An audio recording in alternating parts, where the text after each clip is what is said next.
How's it going, everyone? Hope you're having a fantastic day. I'm excited for today's video. We're going to be demoing and giving my first ride impressions of the SCOR 4060 ST. ST stands for short travel. So this is a 150, 140 all mountain bike. I've heard a lot of good things about this bike, so I'm excited to try it. One of my local bike shops, Arlberg Sports, just started carrying these. Shout out to them and my friend Josh for letting me demo this thing.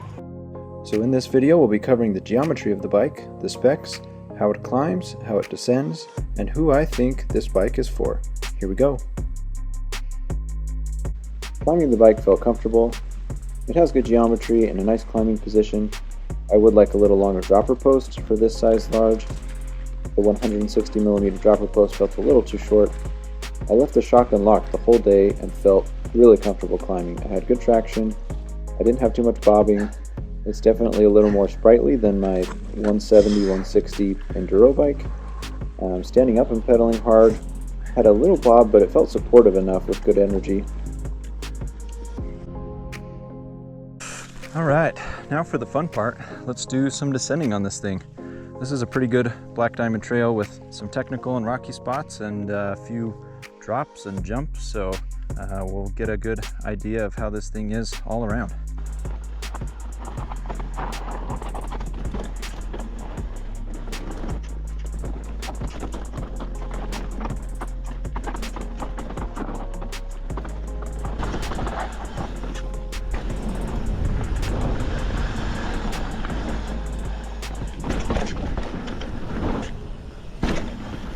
This bike was plenty capable of what I threw at it today.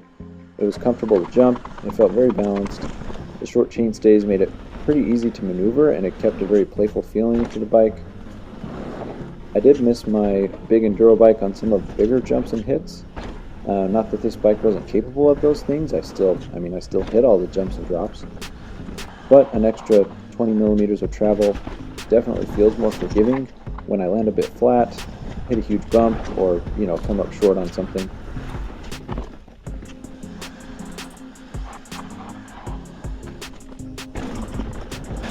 Pretty good sized little road gap here. Oh, handled that nicely.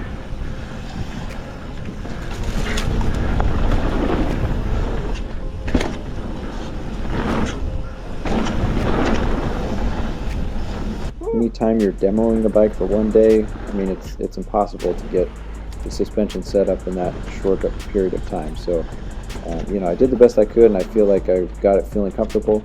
But I think you could definitely get more out of the bike by having several more rides to get the suspension dialed in.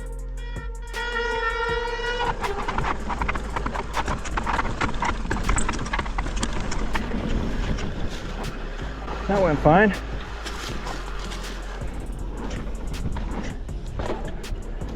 The next couple trails I rode were much more mellow. I had a lot more fun on these mellow trails on this bike than I ever have on my big enduro bike. Because the bike has a little less travel, it's a lot more responsive and you get more input from the trail. It's a bit shorter and not as slack, so it's easier to throw around and much more playful. It was easy to get the front wheel off the ground when I wanted to for little wheelies and hops. The short chain stays helped with that. So let's talk about who this bike is for. I think this bike sits perfectly in that all-mountain category. So if you want a bike that's tough enough to handle the jumps, the drops, the technical trails, the whole 9 yards, but is also comfortable to pedal all day, this would be a good choice. This bike is very well balanced and does everything pretty good. It reminds me a lot of the Trek Fuel EX that way, that I demoed in Alaska a few months ago. I'll put the link for that video up above if you're interested. But if you're like me and don't care about being the fastest uphill, and want something that is a little more burly and capable of descending rowdy trails, then you might want to check out the LT version of this bike. Great on the jumps.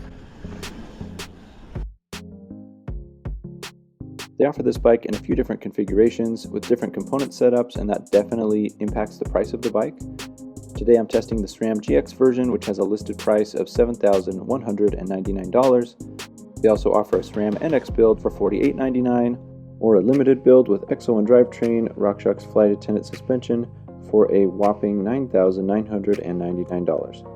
It's also available as a frame-only option for $31.99 I'm sure local distributors and online retailers will be running sales at times, but right now that's how it's listed on SCOR's website.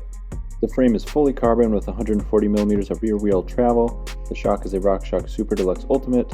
Fork is a RockShox Lyric or Pike with 150 millimeters of travel. You get a SCOR carbon handlebar with 20 millimeters of rise, 800 millimeters wide, a BergTech Enduro stem, 35 millimeters of length, a bike yoke Divine dropper, 160 millimeters for a size large. The saddle is a WTB Silverado titanium. Drivetrain is full SRAM GX. Brakes are SRAM Code RSCs.